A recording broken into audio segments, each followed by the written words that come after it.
Hey, welcome back to the C-Space studio. I am James Kotecki here at CES 2026, and I'm here with PayPal's SVP and GM of PayPal Ads, Dr. Mark Grether. Welcome back to the C-Space studio.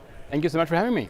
Okay, PayPal Ads. I mean, everyone's heard of PayPal, but define what PayPal Ads as a brand means right now at the beginning of 2026. Sure, we are an advertising business, right? Yep. And the key differentiator from our perspective is the fact that we have transaction data across 30 million merchants, across 400 million consumers. We see about 30% of all global commerce with more data than any other kind of retailer in the world. You see it, or you 30% of global commerce like runs through PayPal to some degree? Wow, okay. It's a huge number, right? I was myself quite impressed when I saw the number for the first time. And so basically we're using this kind of what we call transaction graph, right? Our data to basically power advertising for our merchants and for any advertiser and any agency. So that's basically the big kind of key differentiator, just the sheer reach and depth of data that we have access to. I understand that you maybe have a framework for understanding how PayPal Ads fits into the broader ecosystem. There's retail, commerce, and financial media networks, and they all exist, but they're all different from each other. And then, so can you explain what that kind of framework is all about and how you see PayPal Ads within that? Sure, in many cases, right, a retailer, right, they only know what happens on their own retail properties. They obviously have a very deep understanding of the consumer, but again, only in that silo of that retailer. Mm-hmm. Similarly, if you're a commerce player, right, you only know what happens on your commerce site. The big difference from a PayPal perspective is we're sitting horizontally across all the merchants. Mm-hmm. We see what consumers do across all the merchants, not just what they do on one single merchant, right? And that gives us a much fuller picture of purchasing behaviors. It gives us also deep understanding of customer journeys. Where do they start exploring a potential product? Where do they actually then buy a product, right? What do they do afterwards, right? On maybe a different merchant website. And so having that kind of very horizontal, longitudinal aspect is a key differentiator for us.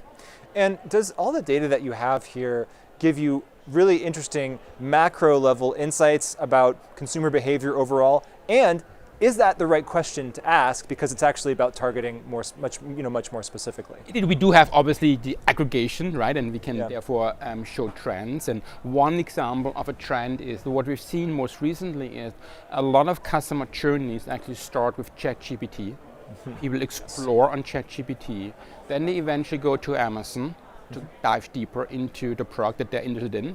But then before they actually make a transaction, more often than not, they actually go then to a specific retailer, do price comparisons and things like that. Yeah. Very interesting. But to your point, we obviously do not only have the data on an aggregate level, we actually have it on the PayPal ID. On an individual user level. As I mentioned, we have 400 million consumers, we have 400 million IDs, unified consumers. And as you can imagine, compared to any other advertising program, as we are a payments company, we need to know if John is truly the John, right? And not just approximately a John, right? And so we have a very high level of fidelity when it comes to our identity program. And so from that perspective, we can leverage our data for truly personalized targeting, and obviously we can also use it from a measurement perspective. And how do you think about the balance of targeting and personalization and privacy, and how do you make sure that you're getting that right? What's your framework for thinking about that?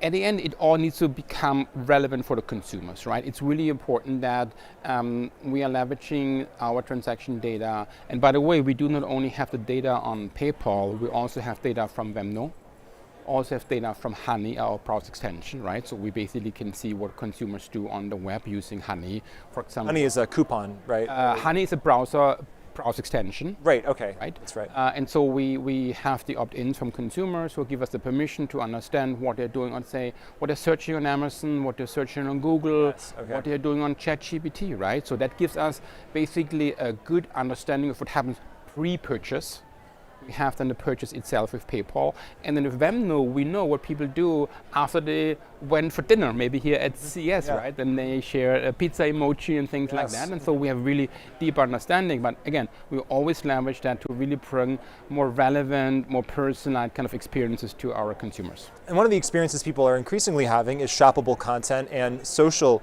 commerce. So tell me how that fits into your ad offerings. Yeah, so what we see is that a lot of our merchants actually struggle because for them it's hard to attract more and more consumers to their website. But that was basically the modus for the last 10 years, right? You spend money on Google to attract people to your website where you eventually convert them into purchase buyers. What we are now doing with what we call storefront ads, we are flipping the script and say, as opposed to consumers have to go to a merchant, the merchants go to where consumers are on the web. And we are basically now transforming every touch point on the open web into a shoppable moment so that consumers can shop wherever they are on the web. There's no need anymore to go to a merchant website. Okay. It gives the merchants much more reach, access to many more consumers. And for consumers, it's a higher level of convenience because it's very easy then to buy within that kind of shoppable environment with a one click. Yeah. Because we already know the PayPal identity, we know the address, we know everything, and it's very easy to just click and then maybe your Nike shoes get delivered to you overnight.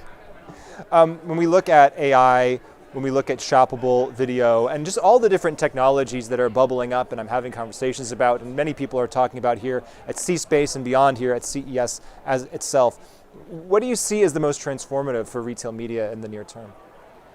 I think that the way how consumers, again, start a consumer journey is completely different than it was a few years ago, right? Where it quite often started with search, right? And eventually you were able to attract someone to your website and you converted, right? Yeah. In many cases, it now starts with a conversation.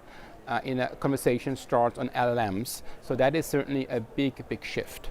At the same time, it also means that the merchants need to be where the transactions of the futures are going to happen. Meaning if the transaction happens on the open web, as I mentioned, you need to turn the open web into your stopping destination. Yeah. If the transaction happens on LMs, as a merchant, you need to be there. What's interesting from a PayPal perspective is that we now need to enable the LLMs to actually provide payment functionalities to the consumers so that the consumers can actually make the purchase, right? Yeah. And if you go back and think about PayPal, PayPal is all about the easiness of paying, but also trust that you have in paying with PayPal, right? And that is becoming really important in an LLM environment because consumers haven't done that yet. Right? It's a new way to buy, and so you need a player that you trust before you actually make a purchase. And hence PayPal can bring its strength, the trust in payments, into the LLM environments. Let's zoom out for a second and get a little existential about the future of where all this is going. So AI is really good. It's getting better all the time. If AI can now, or in the near future, predict and influence purchasing decisions before consumers are even aware of what they might need or want, what does that mean for advertising? Do we even need advertising anymore? Does the definition of advertising change completely? What's going on with that future? I would actually say that is advertising. Right? If you think about advertising, what was advertising? Advertising was in many ways influencing consumer behaviors and predicting what consumers actually should buy before they even know that they should buy it, right? Yeah. Sure. Creating a desire for something, right? Yes. It was a lot about what advertising is. In that sense, AI is almost now ads on steroids, right? It is in a way still ads. It is still influencing consumer behavior and consumers to purchase things that they need or that they now desire to need. Okay. And so last question as we think about the year ahead, is there a fundamental change that you think is happening in 2026 that you are preparing for? And you can be as specific or as broad in that answer as you want. I mean, from a PayPal advertising perspective, we are really here to help our merchants with three things in 26, right? The first one is we want to help our merchants to sell more. We secondly want to help our merchants to become more profitable, helping, for example, with their own retail media efforts, growing their retail media businesses.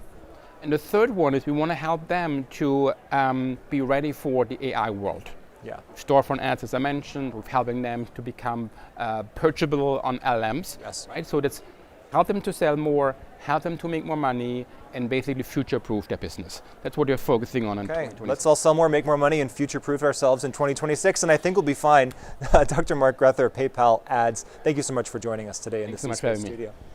And thank you so much for joining us. This is the C-Space Studio, where we talk to marketing, media, branding, and advertising leaders about really the future of human connection. I'm your host, James Kotsecki. I'm loving it here at CES 2026. More after this short break.